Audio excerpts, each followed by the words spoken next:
Alrighty, I am back. It is graphic novel part 2, The Shrouded World. So when last we looked, I'm sure you can hear Chloe grunting in the background. That is the background noise of my life. Actually, forefront, because so we left off where Mike and Tripp were walking down the road, right to there, and Mike had asked John if he had any ideas. So then, well, we come to this one, typical Tripp fashion. Smoking a bone. I wouldn't know anything about it, but that's what Tripp's doing. Hey man, you deal in your way, I'll deal in mine. So stop harshing my high. Sorry, but we still need to keep moving. I should have warmed up, be an actor or something. Sure. All right, then I'm going to this. So you saw the artwork. I'm sorry. I'm trying to figure this crap out. So there's the artwork for that page and pages. That tree line looked foreboding. There could be zombies, rednecks, clowns, or feral cats, the last making me shudder in the darkness that oozed forth. The thought of spending the night in the next abandoned car we came upon held merit. But if we were to get surrounded, we would effectively slept in what would have become our tomb. Probably should have pre-read too to make sure I got context and syntax. And I didn't. This is, high class stuff here, highfalutin. John was a cool guy and all, although I wished I'd met him 20 years previous. Scratch that, would both probably have great difficulty remembering our last Dead show. If I was going to die tonight, I wanted it to be in the loving arms of my wife Tracy, who earlier this morning was roughly 1,000 miles away. Mike smoking. Mike smoking. Look at that, I got it. High tech. High tech is what I was going for, not highfalutin. I get there eventually. You actually got the guy that did the artwork for this book. He actually asked what my favorite panel was, and mine was this. He actually had it. It's there. I got a camera. I can't move the camera, but it's blown up to poster size on canvas. It's pretty badass, but it's this picture.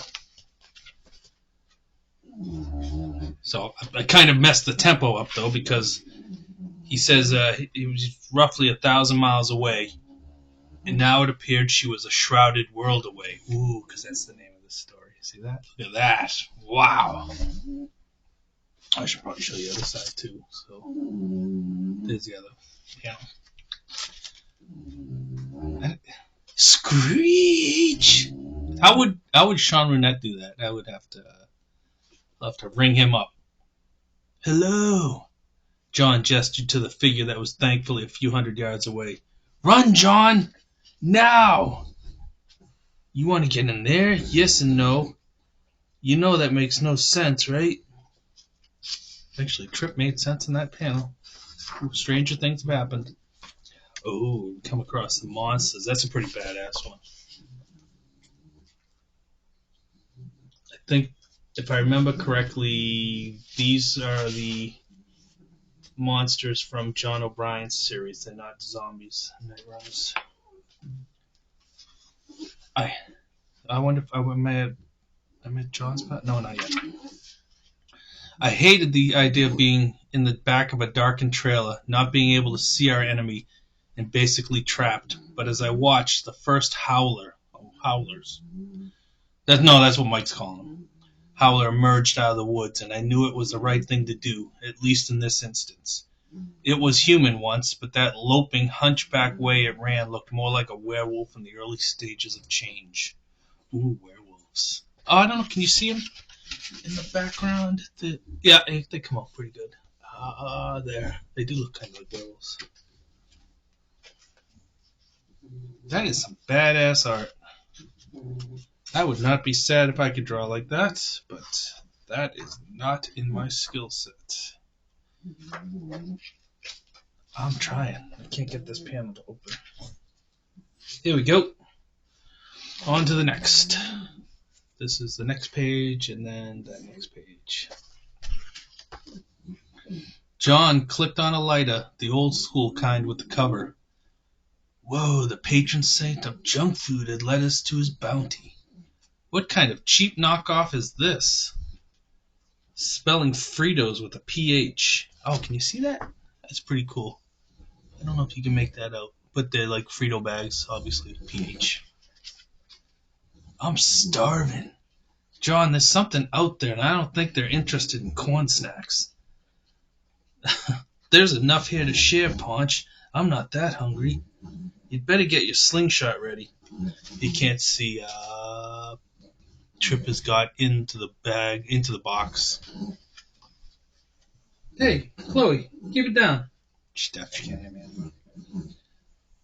You better get your slingshot ready. My what? The thing that shoots marbles. Well, why didn't you just say that? My mistake, Tripp.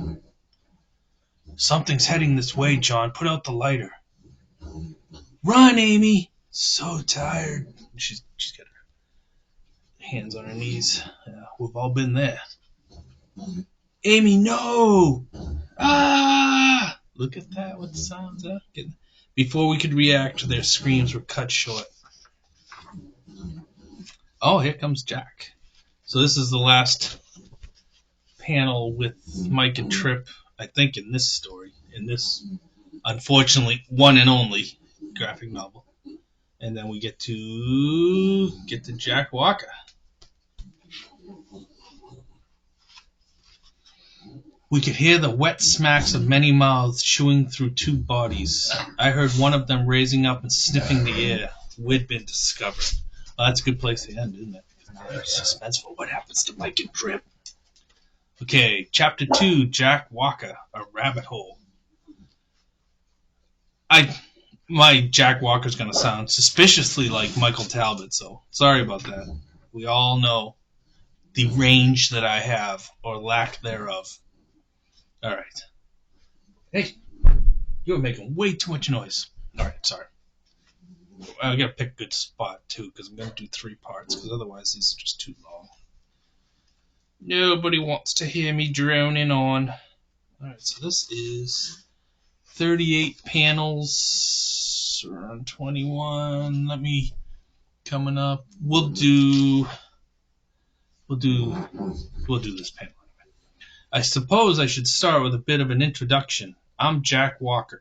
I'll do it without Boston. How's that? This is gonna be rough.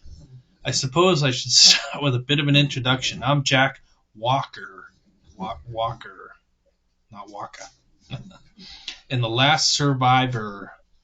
Man, this sucks, guys, that pronounce these R's. It's too much going on. The last survivor of those who fled the planet Krypton. Although the tights are a little snug, I can still leap a mighty tall building. Well, if the wind is right. Okay, I can't continue as the tears of laughter are interfering. Why is there so many friggin' I's in this sentence?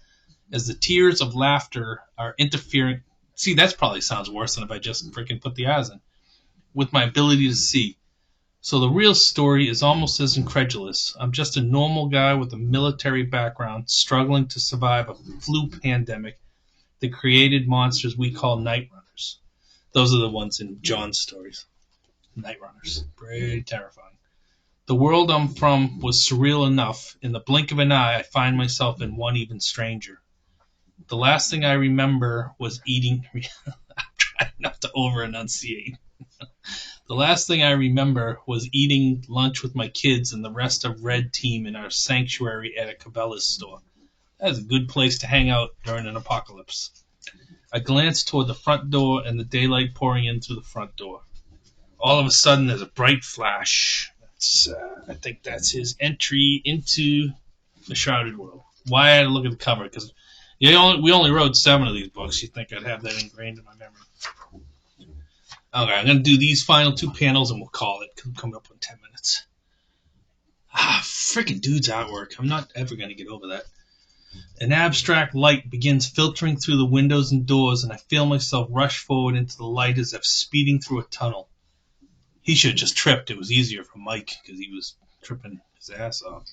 The light vanishes and returns in an instant. I'm left standing here, wherever here is. Oh, that's a good spot. There he is. Standing there. Oh, look at that. Oh, right there. All right. I guess we just had to go to another Wednesday with In the Weeds as opposed to Mark's Monday or Tupo's Tuesdays. It's just, freaking days. Boom. Bang. Next day's here. All right, folks. Love you all. I hope Hump Day goes well. Looking at the camera. I don't know. Doing the best I can. All right, guys. Thank you. Join, like, subscribe, all that fun stuff. Eventually, I'll figure out banners or maybe. Well, I don't know. All right.